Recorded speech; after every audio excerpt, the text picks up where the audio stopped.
Hello guys, today we'll see elimination of epsilon production. See, to convert the given grammar to a CNF, there should not be any useless symbols, there should not be an epsilon productions, there should not be a unit productions. These are the preliminary simplifications required to convert the given grammar to a Chomsky normal form. In the last class, we have seen how to eliminate the useless symbols. Today we'll see how to eliminate the epsilon productions from a given grammar. See, what is an epsilon production? How do we define an epsilon production? If there is in a grammar, if there is any production of the form, a variable producing an epsilon, we call such production as an epsilon production, or it is also called as a null production. The way we define the epsilon production is let G is equal to V to PS, PS, CFG, that is context free grammar. A production in P of the form A produces epsilon, that is a variable producing epsilon is called a epsilon production, or it is also called as a null production. For each A in V, if there is any derivation of the form a variable producing epsilon, we call that A as a nullable variable. Then they say if there is any production of the form, assume that there is a production of the form A produces BC, B produces epsilon, C produces epsilon. If there is a production of this form, then B is producing epsilon and C is also producing an epsilon. Both B and C are the epsilon productions, and they are also called as a null-level variable. As there is a production of the form A produces BC, A is also called as both B and C are null-level variables, A is also called as a null-level variable. We'll see the problem how to eliminate this epsilon production. See, first thing you need to remember that whatever the language it is generating, after eliminating the epsilon production, the same grammar has to be generated. So according to that, say for example, the given example says that eliminate epsilon productions from the following grammar. This is the given grammar. To have an epsilon production, yes, we have an epsilon production. Which are the epsilon production? B produces epsilon, C produces epsilon. B and C are the null-level variables. As B and C are the null-level variables, as there is a production of the form A produces BC. As B and C are the null-level variables, because B is producing epsilon, C is producing epsilon. A producing BC is also called as a null. A is also called as a null-level variable because there is a production of the form A produces BC. The simple way to do is we have one table, our created table. In that we write we make a 3 columns: old variable, new variable, and productions. So initially we have not identified anything. We'll write it as 5. As soon as we get the say production, B and C are producing an epsilon. So we call BC as a new variable, BC.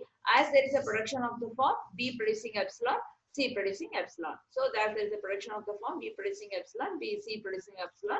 So BC, we have got it as a new variable. Once we got these two variables, we'll take that as an old variables.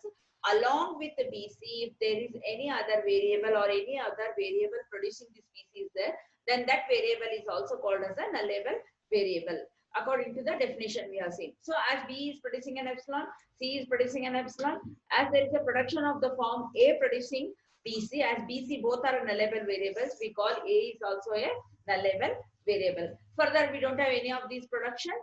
So in the first step, we have got BCA as a null-level variable. What we need to do is, we have to, wherever this A, B, C, because we got A, B, C as a null-level variable, in the production we have to see, wherever this A, B, C are there, what does this indicate? That is B is producing epsilon. That is nothing but if we replace B by epsilon, assume that say for example, this is a given example.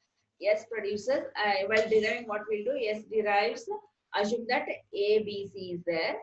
What we'll do, A, B, C is there. What does this epsilon indicate? Means I'll replace this, assume that I'll replace C by epsilon. Then what I'll get if I replace C by epsilon, it is left out with BC, right? So it is left out with BC. So according to that, if I replace A by epsilon, I'll get BC. If I replace C by epsilon, then I'll get AB. This is, however, this indicates that we can replace these variables by, because they are producing an epsilon production, so we can replace these variables by epsilon. But at the grammar, whatever the language it is accepting, same language it has to accept by after eliminating the epsilon production. See here, we'll make it 2 columns, one as a production column, another as a resulting production. So first we'll take the first production, that is S produces A, B, C, A. So we know that A is also a nullable variable, B is also a nullable variable, C is also a nullable variable. What we need to do is, first step we'll keep all these, whatever it is deriving, all these things we'll keep all the productions, that is S produces A, B, C, A. Next step what we have to do, once we'll replace with only C with an epsilon, I'll replace B with an epsilon, or I'll replace A with an epsilon. So all these combinations, if I replace A with an epsilon, what is the production left out? BCA. Next, if I replace B by epsilon, I am left out with an ACA. If I replace C by epsilon, I'll get it as ABA. Next step, two variables I replace there. However you want, we are going to replace that by epsilon. If I replace with an epsilon, whatever the grammar, whatever the production it is generating, same production it has to generate. So now, if I replace AB by epsilon, left out with CA. If I replace BC by epsilon, left out with AA. Then if I replace AC by epsilon, left out with an BA. Now, all three variables we can replace by epsilon, because all three variables are replacing with an all three variables are nullable variables. If I replace all these three variables by an epsilon, we are left out with an A. So what we are trying to do is, here we are considering the first production. Well, we know A, B, C are nullable variables. Initially, we'll keep A, B, C, A as it is. In the next step, hoping that if epsilon is there, what we would have done? We would have replaced A by epsilon. If I replace A by epsilon, what is left out? Left out is B, C, A. Or instead of A, you may replace B by, according to whatever is requirement you will be doing, right? So if I replace B by epsilon, yeah, we are left out with an ACA, replaced with B by epsilon. Next step, we'll replace C by an epsilon, because all are nullable variables. I'll replace C by epsilon. We are left out with ABA. Next, instead of replacing one variable epsilon, you may think of replacing two variables by epsilon. That is, in the first step, I replace AB by epsilon. We are left out with CA. Next step, I am replacing. Next step, we are replacing. What we are doing here, we are replacing this by which production we have? AA, BC by epsilon. Next step, I am replacing AC by epsilon. We are left out with BA.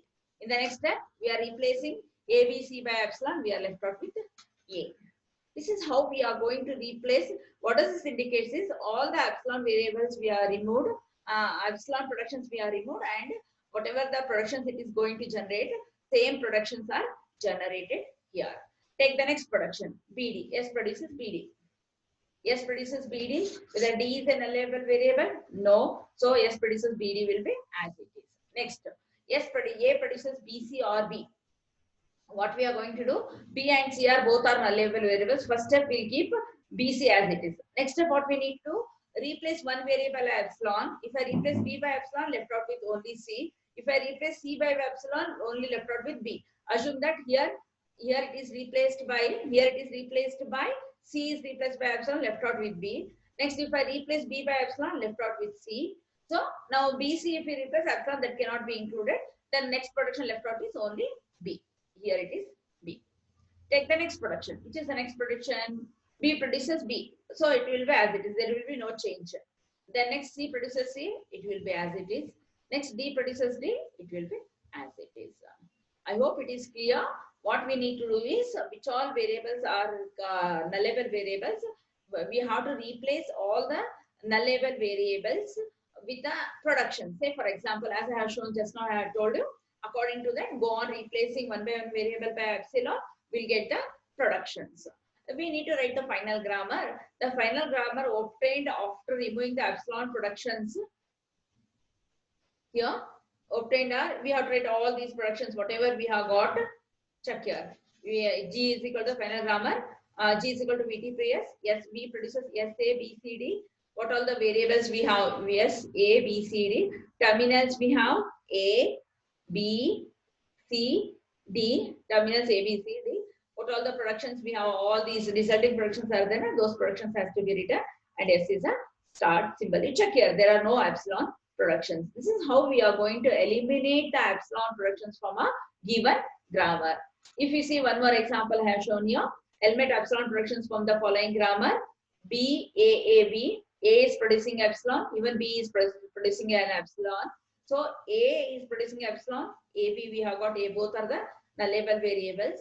Now there is a production S producing B, A, B. So as A and B both are nullable variables, so S also becomes a nullable variable. So ABS, ABS we have got. And further there are no more productions, we'll put it as dash. Then go for the first production.